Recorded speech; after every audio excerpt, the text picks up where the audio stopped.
let's look at this Dele Farotimi's matter. Right. You know, because when that is also out there, and it's lots of reactions about that to the kinds of persons involved.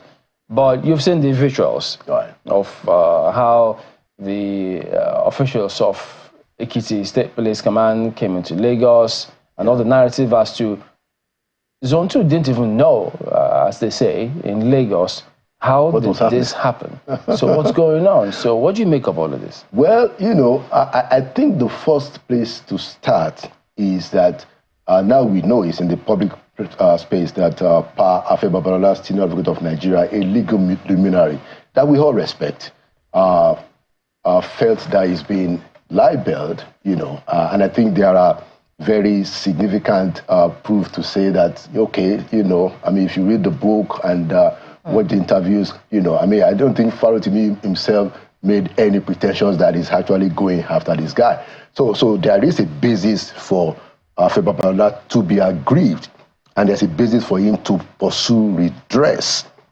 What I think is inelegant, if I can use that language, is that you will expect somebody like Chief Afe Babalola, with all of his respect and regard, you know, and we respect him tremendously, you know, rightly so, that he would rather pursue this matter as a civil case. There is a ruling of the Court of Appeal, you know, because I tried to do some homework on this, where the Court of Appeal said that individuals should not, in 1982, the case between Othon Wako versus the state, it was a matter between Othon Wako and the former governor of Anambra State. And the Court of Appeal ruled that you cannot use the instrument of the state in the pursuit of your own personal fight. Now, so you expect that somebody like Afe Babalola should know that, and he shouldn't have been involved in, calibrating or instigating the police to harass Mr. Farotimi the way we have all seen on video. Afe is aggrieved, and he should pursue his right. But you expect somebody in his class, somebody with his reputation.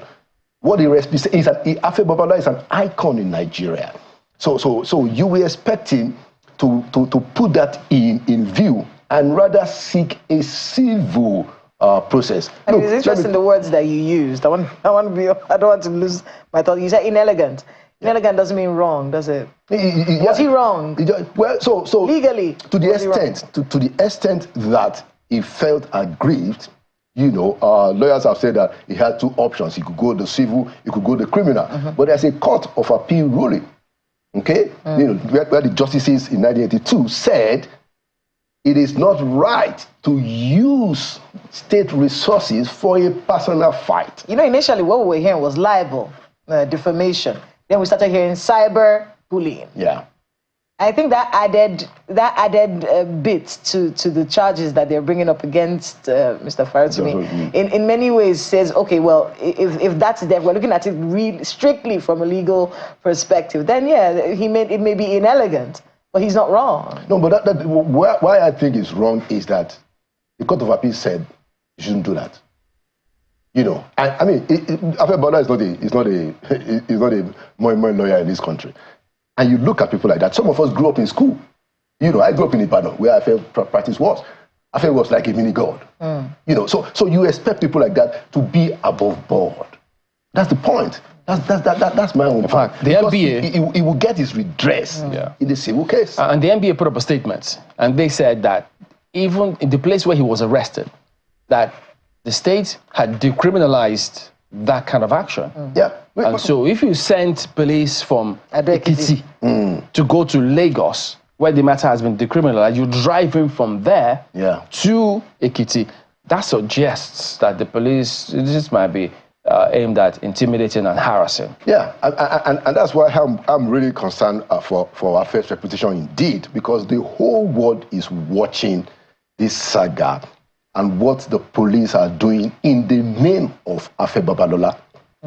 Everybody knows that this crime is no longer a crime as it were in Lagos. Yeah. Criminal defamation has been decriminalized in Lagos and Edo states. That explains why you had to have the police cross borders to come and pick this guy. That doesn't look good for an Afe Babalola. Somebody else can get away with this. So here's the question. Is he supposed, how do we know that he didn't just report the matter to the police in the state, and then the police then do what police will do in the country, say, we'll have to seem to be working. Then they go to town. And it's because of this thing you said, when you saw him at that time? You see him like that. Yeah, so should he have said, hey, don't do your job like that? Wouldn't it be tantamount to, are you telling us to do our jobs? No, I think that he knows better. There's no doubt about it. But the man is aggrieved, and I understand that. You know, I mean, you got to read the book. And you got to see the ferocity and the audacity of Dele Farotimi. I mean, and we don't know, you know, these things have to be true. He said, the SAN libeled me. Yeah. I sued him. Yeah. But the wheels of justice ground me or ran against me. There are all kinds of angles to this thing, and that is why the whole world, it's not only in Nigeria that this is being watched in the whole world. Yeah. And I will appeal to Afe Babalola that, look, in my language, and he's a Yoruba man, when an elder fights a younger person, he's called an agbaya. That means a big for nothing old man. Afe Babalola is not a big for nothing old man. Afe Babalola is a good man. He should not be doing this. Go after Dele Farotimi by all means, but go through a civil suit. Don't let it appear as if you are using your power and your influence to punish the guy already, even before the matter is heard in court. Because at the end of the day, too, there will be several questions asked to.